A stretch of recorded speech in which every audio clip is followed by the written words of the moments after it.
प्रभु तेरी वाणी जीवन की रोटी, नैनों की ज्योति अंधेरा मिटाती।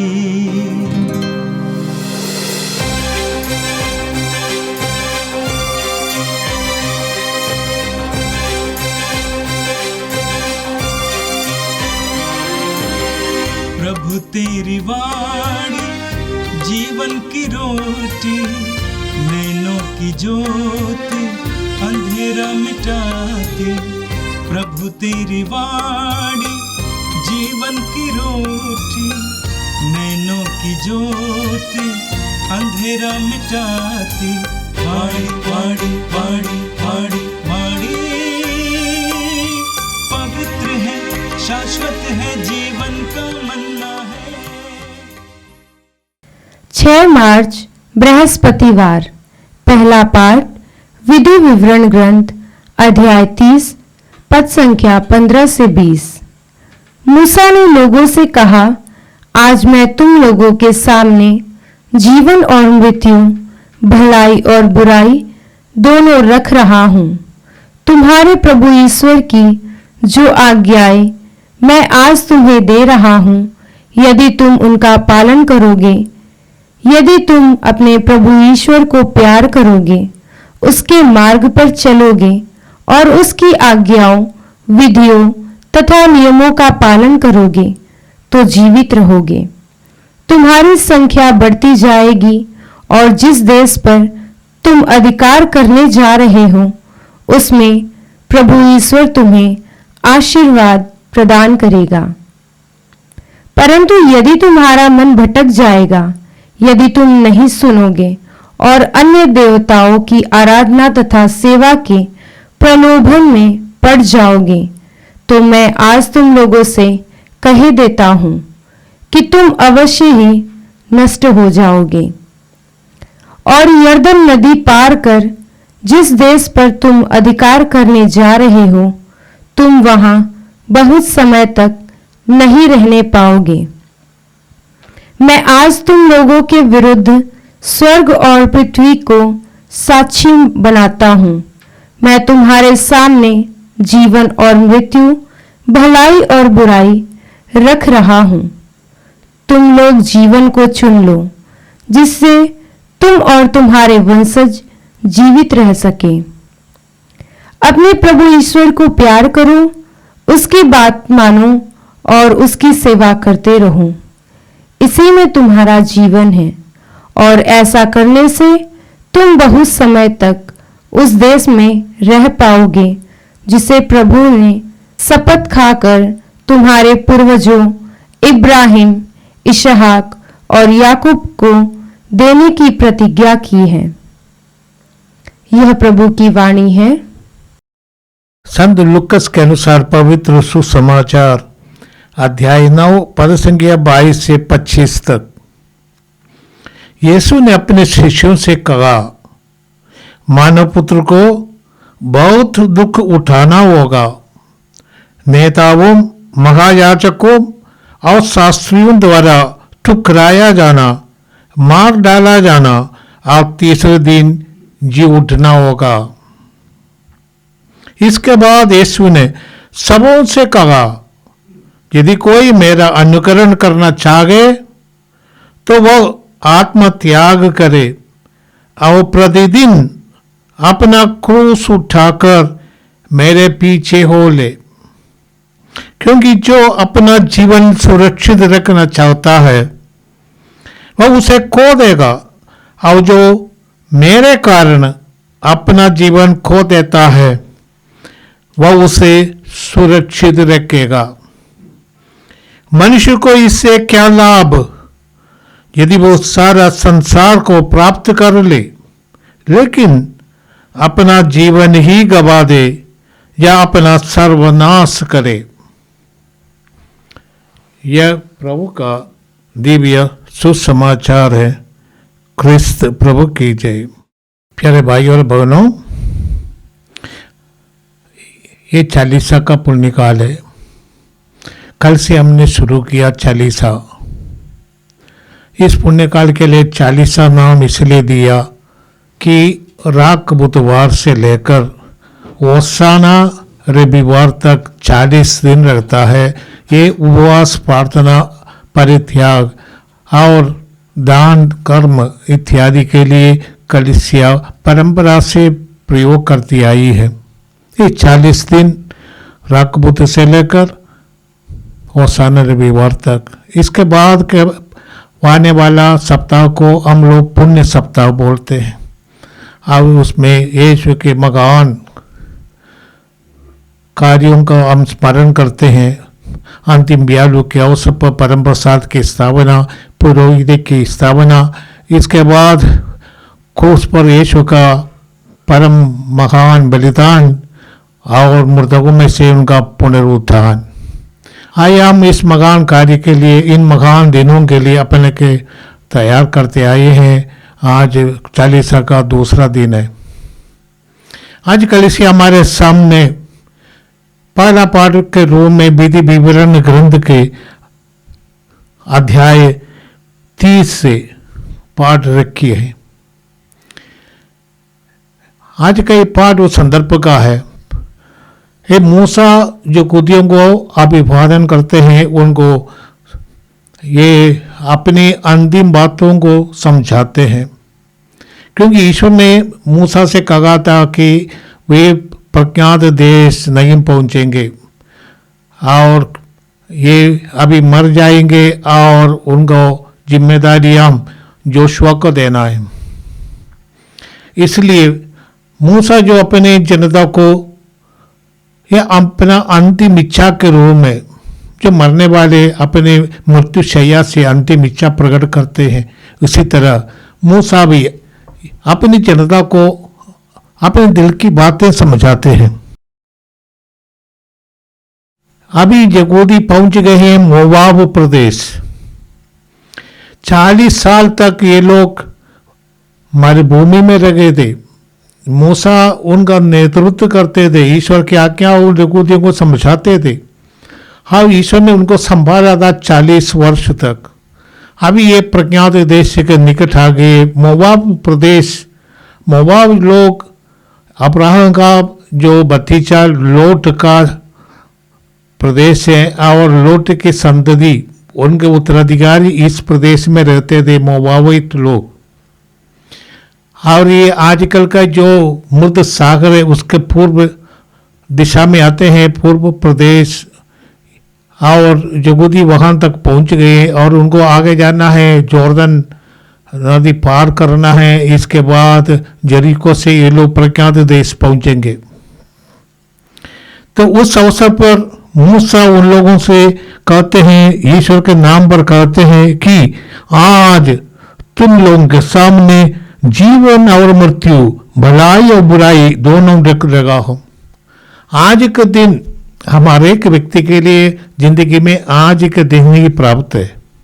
बीते दिन बीत गया और हमारे सामने वो नहीं है। आने वाला आज, जो आने वाला कल, ये हमारे जीवन में आएगा मालूम नहीं है।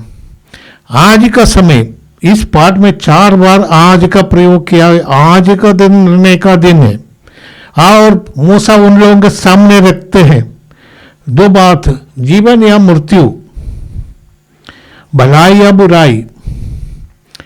आज के दोनों पाठ में जीवन और मृत्यु के बारे में बताते हैं और मूसा लोगों के सामने रखते हैं, तुम्हें चुनना है। जीवन के लिए तुम्हें ईश्वर को चुनना है, ईश्वर की आज्ञाओं का पालन करना है। यदि तुम ईश्वर के प्रति वफादार रहोगे, उनके विधान पर चलेंगे और उनकी आज्ञाओं का पालन करेंगे, तो तुम्हारा कल्याण होगा। जहाँ जोशुआ नेतृत्व देते यहूदियों को और यहूदियों को प्रज्ञात देश पहुंचा देते हैं और वहां पर भी जोशुआ उनके सामने यही कहते, जीवन चुनना है या मृत्यु चुनना है। प्रभु यीशु ने भी कहा था, जीवन की ओर रास्ता वो सगहरा रास्ता है, जो विनाश की ओर जाने वाला विशाल रास्ता है। आज ईश्वर के विधान को चुनना जीवन की ओर जाने का है, भलाई की ओर जाने का, तुम्हारा कल्याण इसमें है।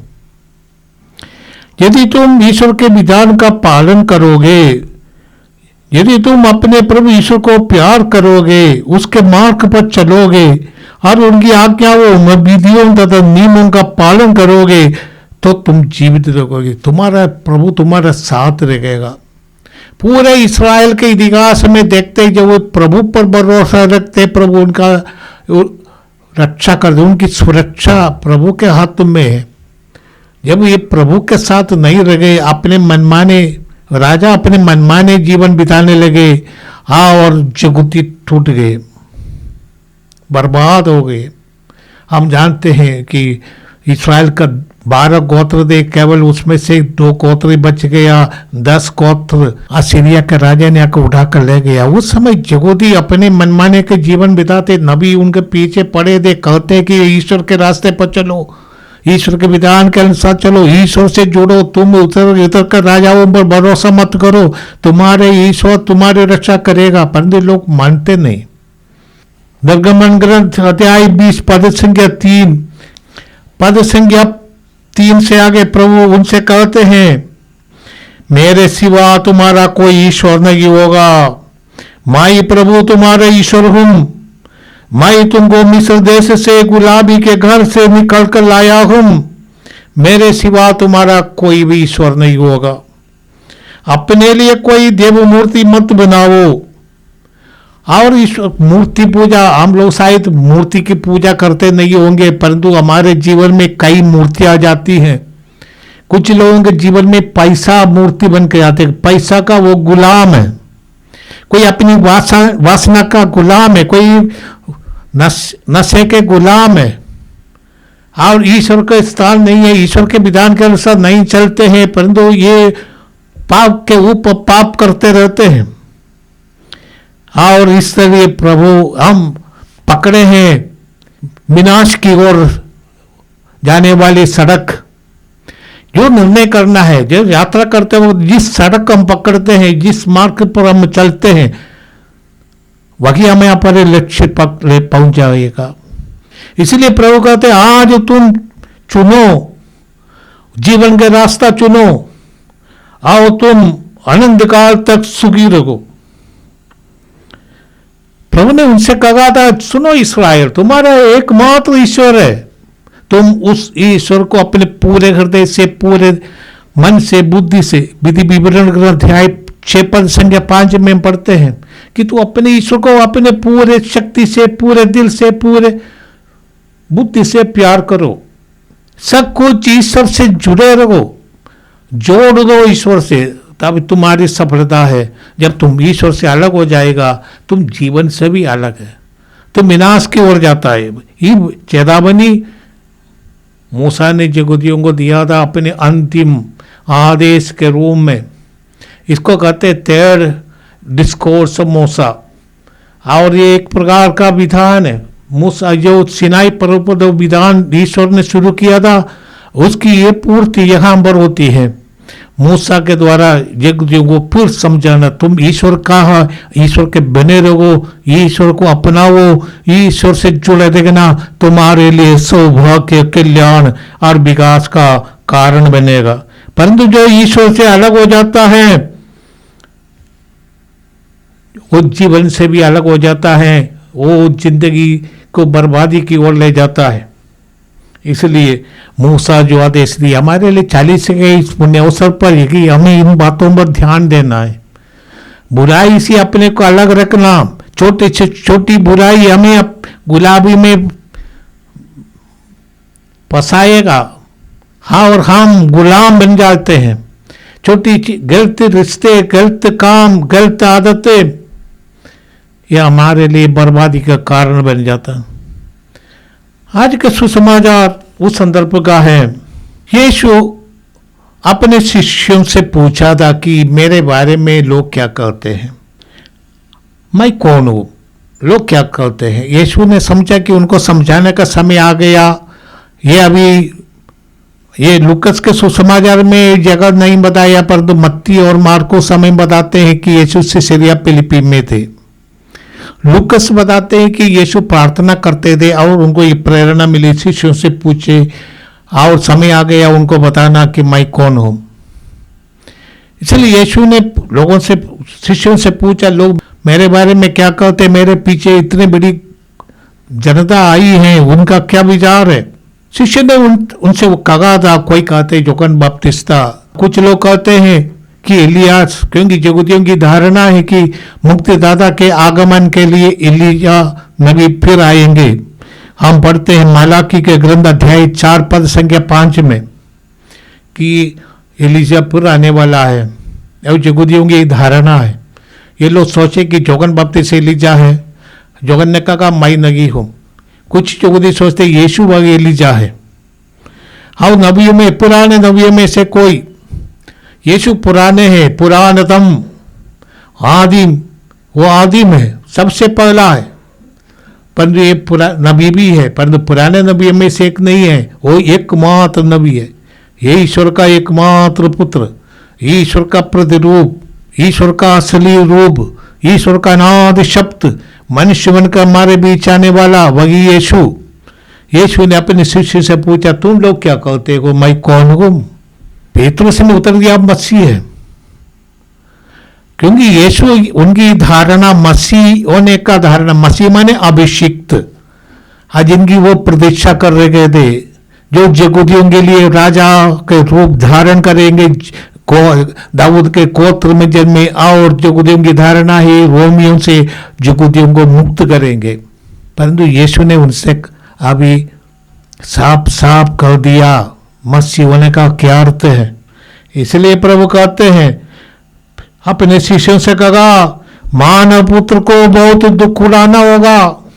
मानव पुत्र नाम यीशु अपने को दे दिया, अपने को मानव पुत्र के रूप में यीशु प्रस्तुत करते हैं। क्योंकि मानव पुत्र के बारे में हम दानियल के ग्रंथ अध्याय 7 में पद संख्या 13 में पढ़ते हैं, आकाश में बैठे हुए मानव पुत्र। यीशु मुक्तिकारी के संदर्भ में अपने को मानव पुत्र के रूप में प्रस्तुत किया, क्योंकि वो ईश्वर का नाम शब्द मनुष्य बनकर हमारे बीच आया, वही असली मानव पुत्र है। अब ये मानव पुत्र को बहुत दुख उड़ाना होगा, ये मस्ट सफर, क्योंकि इसलिए वे आए थे संसार को उद्धार के लिए।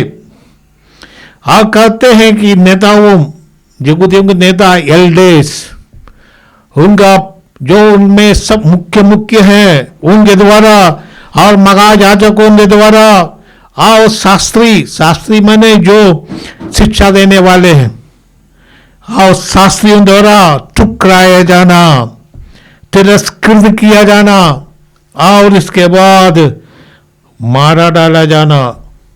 ये लोग रोमियों को हवाला कर देंगे यीशु को। वो अपनों के पास आया, परंतु अपनों ने उनको नहीं अपनाया, उनको रोमियों के हवाला कर दिया ताकि उनका क्रूस पर मरे, मार देना। यीशु इसलिए आए थे, मरने के लिए आए थे। ये केवल उनके षड्यंत्र के कारण नहीं, पिता की इच्छा है, योजना यही है कि यीशु की मृत्यु के द्वारा, उनका कठोर क्रूस की मृत्यु के द्वारा, इतना दर्ददायक दुख, जैसे इब्रानियों के नाम पत्र में लिखते हैं कि वो हर एक इंसान इससे अधिक दुख नहीं सह सकता। इतना अधिक दुख यीशु को हुआ, उतना किसी भी इंसान के जीवन में नहीं आएगा। यीशु ने इतना कठिन क्रूस की मृत्यु, और इतना नहीं, क्रूस के मरने के नहीं, उसके पहले ही अपने शिष्यों के द्वारा पकड़वाया जाना, शिष्यों के द्वारा छोड़ दिया गया। शिष्यों ने उनको छोड़ के भाग गया अपनी जिंदगी बचाने के लिए। ऐसे यीशु अपने शिष्यों को बताते, मुझको ये सब सगना है। तो यीशु ने इसे कहने के बाद शिष्यों से कहते हैं कि शिष्य बनने का क्या अर्थ है। जो कोई मेरा शिष्य बनना चाहते हैं, प्रभु उनसे कह देते हैं, सबों से कह देते हैं, जो मेरा अनुसरण करना चाहता है, जो मेरा शिष्य बनना चाहता है, उसको आत्म त्याग करना है। डिनाई योरसेल्फ, अपने को त्याग, अपने को जीवन का संग्रह मत बनाना, यीशु को संग्रह बनाना है जीवन का। ये ईश्वर जब हमारे जीवन का, हमारे जिंदगी का, हमारे दिन का जीवन का संग्रह है, केंद्र बिंदु है। हमें ऐसा करना है, केंद्र बिंदु है, तो अभी हम शिष्य बन सकते हैं। यीशु को हमारा जीवन का केंद्र बिंदु बनाना।